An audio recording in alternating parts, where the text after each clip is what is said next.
दोस्तों, स्वागत है आप सभी का एक बार फिर से।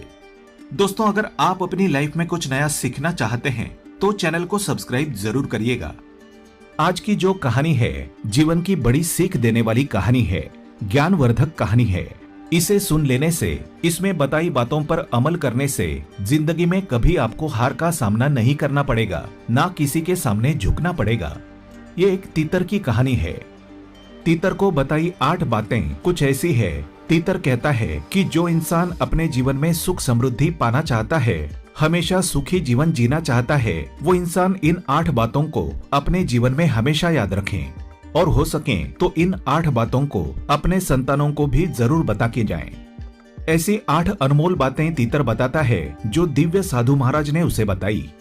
तीतर कहता है कि जो इंसान इन 8 बातों को अपने जीवन में उतार के रखता है, उसके जीवन में कभी भी किसी भी प्रकार का कोई संकट आ नहीं सकता। वो इंसान अपने जीवन में कभी धोखा नहीं खा सकता। ये 8 बातें हम आपको एक कहानी के माध्यम से बताएंगे। लेकिन दोस्तों, उससे पहले आपसे गुजारिश है कि वीडियो को पूरा अवश्य देखें, क्योंकि अधूरी जानकारी, आधा अधूरा ज्ञान हमेशा घातक होता है। वीडियो को शेयर भी करें और चैनल को सब्सक्राइब करके बेल आइकन जरूर दबाएं। आते हैं कहानी पर। एक जंगल में एक तीतर रहता था। उसके 2 बच्चे थे। उस तीतर की पत्नी बड़ी भोली थी, बड़ी सीधी सादी थी। उसके पेट में कभी कोई बात नहीं रुकती थी। कोई भी बात वो सुनती तो हर किसी से कह देती थी।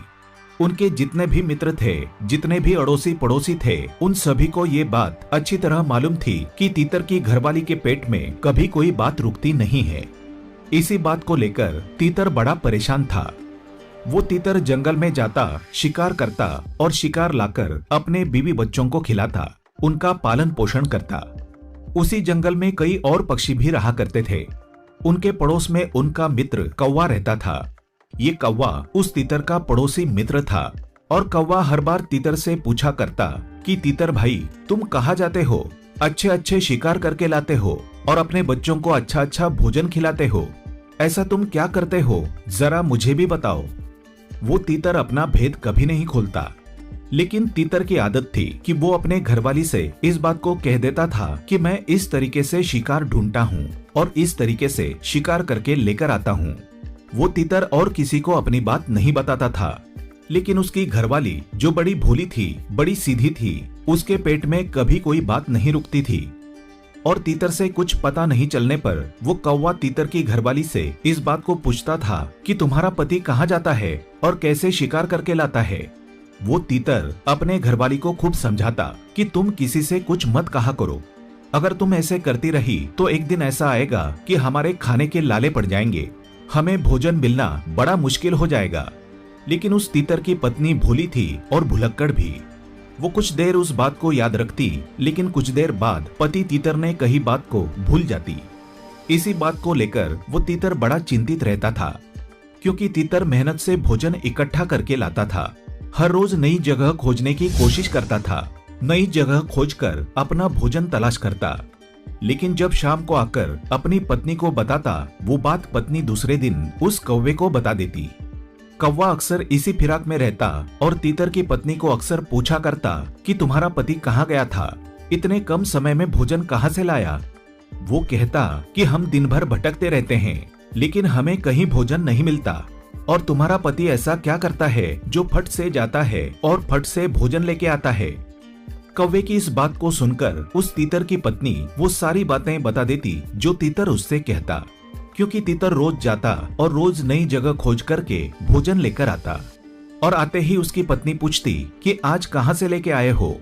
वो तीतर अपनी पत्नी को बताता कि मैं फला जगह से भोजन लेकर आया हूँ। दूसरे रोज जब कौवा उस तीतर की पत्नी से पूछता तो वो तीतर की पत्नी उस कौवे को बता दिया करती। फिर कौवा वहां से चलता और उस तीतर वाली जगह पर अपना कब्जा बना लेता। तीतर को वहां आसपास भी भटकने नहीं देता। इसी परेशानी को लेकर तीतर बड़ा दुखी हुआ था, क्योंकि जिस जगह को तीतर खोजकर अपने भोजन का प्रबंध करता, उसी जगह पर जाकर कौवा अपना कब्जा बना लेता था। तीतर बार बार अपनी पत्नी को समझाता और कहता कि तुम्हारे पेट में कभी कोई बात नहीं रुकती है, तुम्हें बात बताना ही बेकार होता है। तुम्हें जो भी बात बताई जाती है तुम अन्य पक्षियों को बता देती हो। और वो पक्षी जाकर उस जगह पर अपना कब्जा कर लेते हैं जिस जगह को मैं खोजता हूँ। तीतर बड़ा परेशान रहने लगा। अब धीरे धीरे तीतर की पत्नी के इस स्वभाव के कारण तीतर पर यह नौबत आने लगी कि उसको कहीं भोजन मिलना बड़ा मुश्किल हो गया। तीतर को अपने बच्चों को, अपनी पत्नी को भोजन खिलाना भी बड़ा मुश्किल होता जा रहा था, क्योंकि तीतर जो भी जगह नई जगह खोजता उस जगह पर कौवा जाकर अपना कब्जा जमा लेता और तीतर को उस जगह के आसपास भी भटकने नहीं देता। अब तीतर के सामने बड़ी चुनौती आ गई, बड़ी समस्या खड़ी हो गई कि परिवार का और अपना पेट पालन कैसे करें। तीतर ने अपने और अपने परिवार के लिए जितना भी भोजन इकट्ठा कर रखा था, धीरे धीरे वो सब खत्म होने लगा। तीतर रोज दिन भर भटकता रहता, लेकिन तीतर को अब भोजन मिलना बड़ा मुश्किल हो रहा था। ये सब तीतर के पत्नी के कारण हुआ था। उसके पेट में कभी कोई बात रुकती ही नहीं थी और तीतर के पूरे परिवार को इस बड़ी समस्या का सामना करना पड़ रहा था। फिर तो ऐसी नौबत आई कि उनको भूखा सोना पड़ा। 2-2 दिन तक उनको भूखे ही सोना पड़ा। तीतर अपनी पत्नी को रात दिन कोसता रहता, कहता कि सब तुम्हारी वजह से हो रहा है। अगर तुम्हारे पेट में थोड़ी सी भी बात रुकती तो आज ये नौबत नहीं आती। तीतर की पत्नी तीतर से कहती, देखो जी, मुझ पर चिल्लाने की कोई जरूरत नहीं है। अगर आपकी क्षमता नहीं है हमारा पेट पालने की तो आप वैसा बता दीजिए। फालतू में आप मुझ पर दोष मढ़ते हो। तीतर इस बात को लेकर बड़ा परेशान हो गया और दिन भर भटकता भटकता एक साधु के आश्रम में पहुंच गया। साधु के आश्रम में पहुंचकर साधु को प्रणाम करके वहां चुप होकर बैठ गया। जब साधु ने उस तीतर को देखा कि तीतर बड़ा शांत बैठा है, साधु सोचने लगा कि इस तीतर के जीवन में कोई बड़ी समस्या है, कोई बड़ी परेशानी है।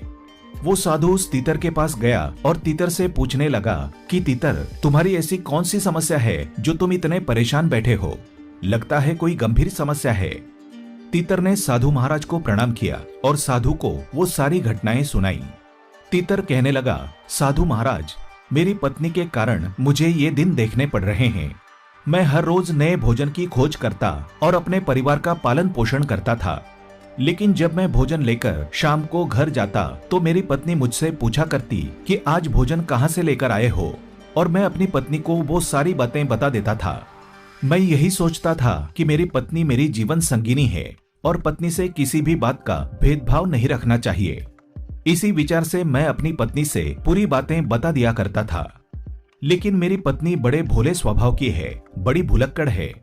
पड़ोसी कौवा मेरी पत्नी से आके पूछता था कि तुम्हारा पति क्या करता है और कहाँ से भोजन लेकर आता है। मेरी पत्नी वो सारी बातें उस कौवे को बता दिया करती थी। दूसरे दिन वो कौवा जाकर उस स्थान पर अपना कब्जा जमा लेता था और हमसे कहता था कि यहाँ तुम्हारा आना मना है। हमें उस जगह पर भटकने भी नहीं देता था। इसी वजह से आज मेरी पत्नी के कारण ये नौबत आ गई है कि हमें एक समय का भोजन मिलना भी बड़ा मुश्किल हो रहा है। मेरे बच्चे भूखे बैठे हैं। इसी चिंता को लेकर मैं बड़ा दुखी हुआ हूँ। वो साधु महाराज तीतर से कहते हैं कि ये तुम्हारी मूर्खता है। जब तुम्हें ये मालूम है कि तुम्हारी पत्नी भुलक्कड़ स्वभाव की है, सीधी है, भोली है और उसके पेट में कभी कोई बात नहीं रुकती, तो तुम्हें ऐसी कोई बात उसको बतानी ही नहीं चाहिए जो तुम्हारे मतलब की हो। और जिस बात को किसी को बताने से तुम्हारा बुरा हो जाए, ऐसी बात को आप हमेशा अपने तक ही सीमित रखें। साधु महाराज तीतर से कहने लगे, तीतर, अब तुम मेरी बात गौर से सुनो। मैं तुम्हें ऐसी 7 बातें बताऊंगा। अगर तुम अपने जीवन में इन 7 बातों पर अमल करोगे तो कभी भी जीवन में दुख नहीं पाओगे। सबसे पहली बात साधु महाराज तीतर को बताते हैं, अपनी मजबूरी। अपनी मजबूरी कभी किसी को मत बताना, चाहे वो पत्नी हो या पुत्र हो या कोई मित्र हो। अपनी मजबूरी कभी किसी को मत बताना। अगर आप अपनी मजबूरी किसी को बताते हैं तो सुनने वाला आपकी मजबूरी का हमेशा फायदा उठाएगा, हमेशा आपको नीचा दिखाने की कोशिश करेगा। इसलिए अपनी मजबूरी कभी किसी को नहीं बतानी चाहिए। दूसरी बात साधु महाराज तीतर को बताते हैं। साधु महाराज कहते हैं कि तीतर भाई, दूसरी बात जो मैं तुमको बताने वाला हूँ ये बहुत ही खास और बहुत ही महत्वपूर्ण जानकारी है। इसको अपने जीवन में हमेशा याद रखना। साधु महाराज तीतर को दूसरी बात बताते हैं। कहते हैं, अपने भूतकाल की गलतियां और अपने भविष्य की रणनीति दोनों बातें कभी किसी को नहीं बतानी चाहिए। अगर आप अपने भूतकाल की गलतियां बताते हैं तो सामने वाला आपकी उन गलतियों को पकड़कर आपको हमेशा नीचा दिखाने की कोशिश करेगा। आपको कभी भी ऊपर नहीं उठने देगा। हो सकता है आपके बने काम को बिगाड़ दें। इसलिए अपने भूतकाल की गलतियां कभी किसी को नहीं बतानी चाहिए। और अगर आप भविष्य की रणनीति औरों को बताते हैं तो सामने वाला आपसे पहले उसके अनुसार रणनीति तैयार कर लेगा और आपको हमेशा परास्त होने का खतरा बना रहेगा। इसलिए अपने भविष्य की रणनीति कभी किसी को नहीं बतानी चाहिए। तीसरी बात साधु महाराज तीतर को बताते हैं, कहते हैं कि अपने घर की बातें कभी किसी को नहीं बतानी चाहिए। आपके घर में जो भी बातें होती हैं, पति पत्नी में होती हैं, पिता पुत्र में होती हैं, घर की जो भी बातें हैं कभी किसी को नहीं बतानी चाहिए। अगर आप अपने घर की बातें सामने वाले को बताते हैं तो आप अपने समाज में मान प्रतिष्ठा को खो बैठेंगे। कभी भी आप अपने समाज में ऊंचा उठकर नहीं बोल पाएंगे। सामने वाला आपकी घर की बातों को सुनकर मौके का फायदा उठाएगा। इसलिए अपने घर की बातें कभी किसी को भूलकर भी नहीं बतानी चाहिए। चौथी बात साधु महाराज तीतर को बताते हैं, वो कहते हैं अपनी कमाई का जरिया। अपनी कमाई का जरिया कभी किसी को नहीं बताना चाहिए। आप कहां से कमाई कर रहे हैं, कहां से भोजन का इंतजाम करते हैं, किसी को बताना नहीं चाहिए। अगर आप अपनी कमाई का जरिया सामने वाले को बताते हैं तो हो सकता है आपकी कमाई का जरिया खत्म ही हो जाए और सामने वाला तुम्हारी कमाई पर जाकर अपना अधिकार जमा ले।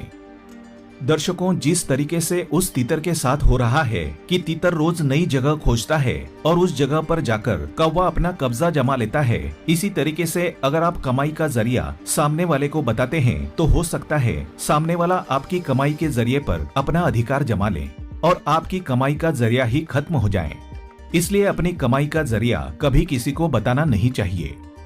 आप क्या करते हैं, क्या नहीं करते हैं, कभी किसी को नहीं बताना चाहिए। पांचवी बात साधु महाराज तीतर को समझाते हैं, कहते हैं कि अपनी कमजोरी और अपनी ताकत ये भी किसी को नहीं बतानी चाहिए।